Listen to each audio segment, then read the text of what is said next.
Les jeunes des quartiers pauvres de Dakar, la capitale du Sénégal, ont développé différentes méthodes pour éviter de tomber dans la criminalité. Dans ce documentaire, Inama Kossitiam, une photographe qui est née et a grandi dans un quartier pauvre de Dakar, nous emmène dans une visite guidée de sa communauté pour révéler les mécanismes d'adaptation de certains jeunes. Le documentaire montre que les jeunes ne sont pas tous impliqués dans la criminalité, mais qu'ils ont souvent des ambitions à long terme, loin du crime et de la violence. Moi, je demanderais à l'État de faire confiance à la culture et au sport.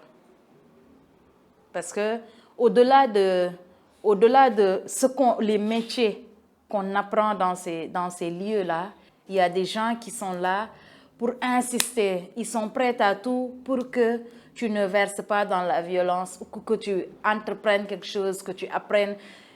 Il y a cette responsabilité de représenter le Sénégal, même partout.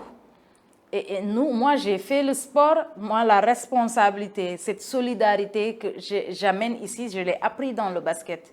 Parce que les coachs, ils travaillent ton humanité, ta tête. Et puis après, sur le terrain, c'est une responsabilité d'avoir un ballon, d'autres meneurs. Et c'est ces skills-là qu'on amène dans la vraie vie.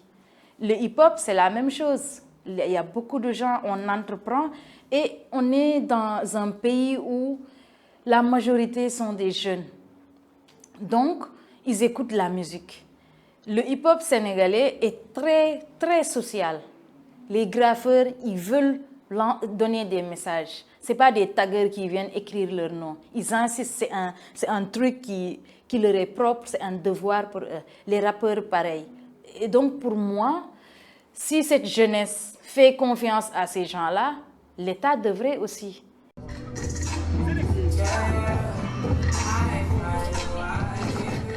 Zenix, moi je l'ai rencontrée ici, à Africulture Urban, quand je suis arrivée. Elle n'était pas encore dans le bureau.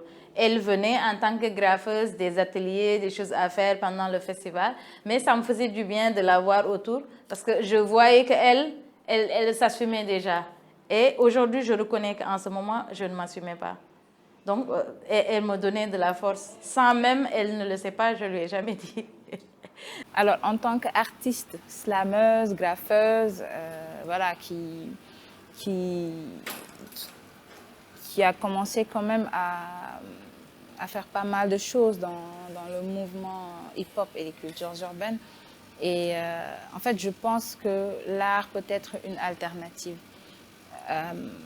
contre cette violence. Si on s'en tient au fait que l'art ne peut être que positif, je pense que c'est quand même l'une des meilleures alternatives que nous puissions avoir pour pouvoir éveiller les consciences, pour pouvoir sensibiliser, que ce soit l'art visuel, que ce soit l'art oratoire, que ce soit tout type d'art. Et je pense que tout au fond de moi, ça reste quand même une solution qui peut beaucoup nous apporter. J'ai rencontré Madzo, je ne sais plus où, je pense que c'était au Festigraph, parce que j'étais genre cette nana que tu voyais partout, spectacle, concert, graffiti, tout ça, je prenais toutes les photos tout le temps, donc je l'ai rencontré comme ça. Je pense que c'était à un Festigraph que Docta organise. Et puis c'est quand on se rencontre tout le temps, c'est un milieu grand, mais c'est petit en même temps, les gens se connaissent. Mais après, on a eu une relation assez étroite qui ne se limite plus au boulot. C'est un gars qui a beaucoup d'écoute, qui te soutient beaucoup. C'est ça aussi, c'est très important, le fait que les gens comme ça que tu connais sur Internet, ils t'envoient des messages pour te dire « continue ». Tu fais bien les choses. Ça, pour moi, c'est bien. Et Madzo a joué ce rôle-là. Jusque-là, et puis c'est une personne assez inspirante en tant que graffeur, mais sa spiritualité qui transmet, en fait, qui intègre dans son travail artistique, ce qui est un mélange. Pour moi, c'est un contraste magnifique. Lui, en tant que Tidjania, qui est dans la religion, mais à fond, Et après, ce truc graffiti artiste qui est vu comme de la délinquance, qui salit les murs. Et il sait combiner ça. Et ensuite, lui, c'est un activiste à fond. Et moi, il m'inspire beaucoup. Nous, on est nés dans ce milieu-là où on est tout le temps en compétition. Quand la religion vient nous dire que la vraie compétition, c'est selon toi, avec toi, en fait, ça évoque une autre vision du monde. On est plus en compétition avec soi-même qu'avec l'autre. Donc ça fausse un peu cette idée de on s'impose dans la rue par la violence ou par la drogue et tout ce qui s'ensuit. Moi qui vous parle personnellement, j'ai expérimenté ce monde en fait. À un moment donné, il y a eu de mauvaises fréquentations, il y a eu la drogue, il y a eu en fait traîner d'or, il y a eu en fait cet appel à la violence. Et de mon expérience personnelle, je vous dirais que en fait la religion a été sauveur dans la mesure où la première fois même où je suis parti voir un guide spirituel, il m'a très vite demandé en fait le pourquoi j'étais là.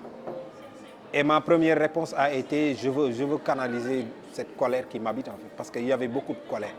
Et la religion en fait, le soufisme m'a permis de comprendre ce mécanisme spirituel où on vénère quelqu'un, où on vénère un esprit supérieur, mais on honore nos ancêtres. Donc ça a été en fait, cette forme de discernement m'est venue avec la religion et qui m'a permis en fait de canaliser ces énergies et d'en faire quelque chose, d'en faire en fait une source où je puise en fait cette force pour vouloir servir ma communauté, pour vouloir servir mon peuple.